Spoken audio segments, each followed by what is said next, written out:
বৃষ্টি ছিল বৈরী আবহাওয়াও, কিন্তু তাতেও থেমে থাকেননি প্রবাসী হবিগঞ্জবাসী।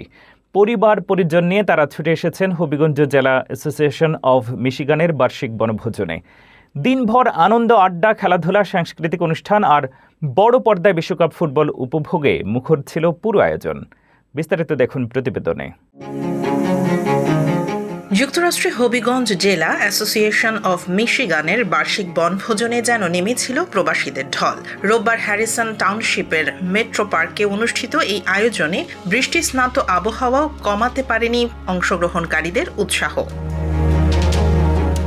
বেলুন উড়িয়ে বনভোজনের আনুষ্ঠানিক উদ্বোধনের পর পরিবেশন করা হয় বাংলাদেশ ও যুক্তরাষ্ট্রের জাতীয় সঙ্গীত। পরে সংগঠনের সভাপতি মোহাম্মদ নূর মিয়া, সাধারণ সম্পাদক জিয়াউদ্দিন আহমেদ সহ নেতৃবৃন্দ অতিথিদের স্বাগত জানান। দুপুর গড়ানোর সঙ্গে সঙ্গে মিশিগানের বিভিন্ন শহর থেকে বনভোজনে যোগ দেন হবিগঞ্জের প্রবাসীরা। কেউ এসেছেন পরিবার নিয়ে, কেউ বন্ধুদের সঙ্গে।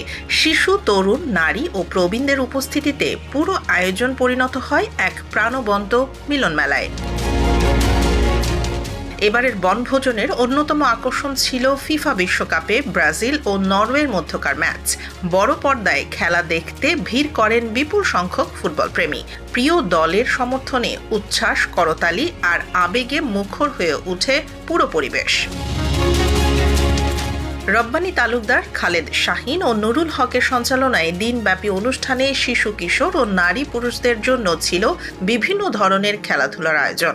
পাশাপাশি স্থানীয় শিল্পীদের পরিবেশনায় সাংস্কৃতিক অনুষ্ঠান যোগ করে ভিন্ন মাত্রা।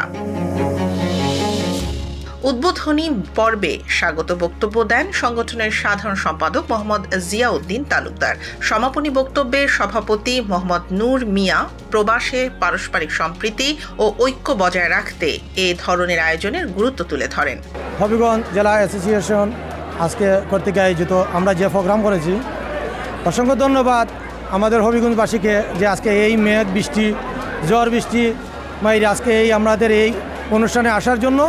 আরও অসংখ্য ধন্যবাদ জানাই অতিথিবৃন্দু যারা আসছেন, আমাদের সাংবাদিক ভাইয়েরা, সবাই অনেক সাংবাদিক ভাইয়েরা এখানে আসছেন। আমি অসংখ্য ধন্যবাদ জানাই সবাইকে আসার জন্য, যে এত কষ্ট করে আমাদের এই প্রোগ্রামটা আপনারা সাকসেসফুল করার জন্য। আমাদের সংগঠনের উদ্দেশ্য হলো আমরা বাঙালির কালচারকে ধারণ করা এবং একে অপরের সাথে একটা মিলন মেলা। এই উদ্দেশ্যেই আজকে আমাদের পিকনিক। আপনারা সবাই আসছেন, আমরা আনন্দিত। আপনাদের সকলকে ধন্যবাদ।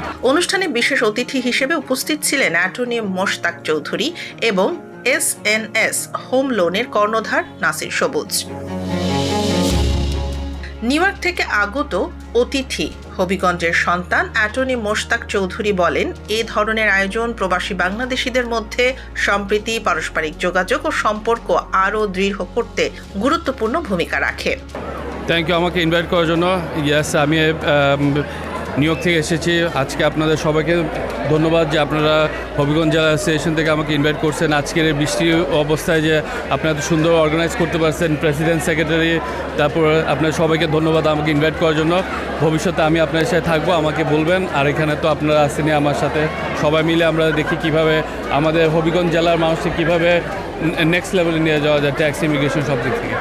সংগঠনের কার্যকরী কমিটির সদস্যদের সার্বিক সহযোগিতায় আয়োজিত বনভোজনে উপস্থিত ছিলেন বিভিন্ন পর্যায়ের বিশিষ্ট ব্যক্তিত্ব, জনপ্রতিনিধি, সিটি কর্মকর্তা সহ ব্যবসায়ী এবং সামাজিক, সাংস্কৃতিক ও রাজনৈতিক সংগঠনের নেতৃবৃন্দ।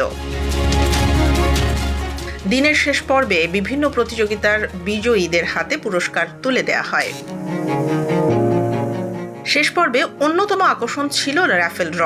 প্রথম পুরস্কার হিসেবে একটি গাড়ি এবং দ্বিতীয় পুরস্কার হিসেবে একটি আইফোন 70 প্রো ম্যাক্স সহ র্যাফেল ড্র এর বিজয়ীদের নাম ঘোষণা করার মধ্য দিয়ে শেষ হয় এবারের বনভোজনের আনুষ্ঠানিকতা। আয়োজকরা জানান, প্রবাসীদের ভালোবাসা ও স্বতঃস্ফূর্ত অংশগ্রহণই এমন আয়োজনের সবচেয়ে বড় প্রাপ্তি। ভবিষ্যতেও প্রবাসী বাংলাদেশিদের এক ছাতার নিচে নিয়ে আসতে এ ধরনের অনুষ্ঠান অব্যাহত থাকবে বলেও আশা প্রকাশ করেন তারা।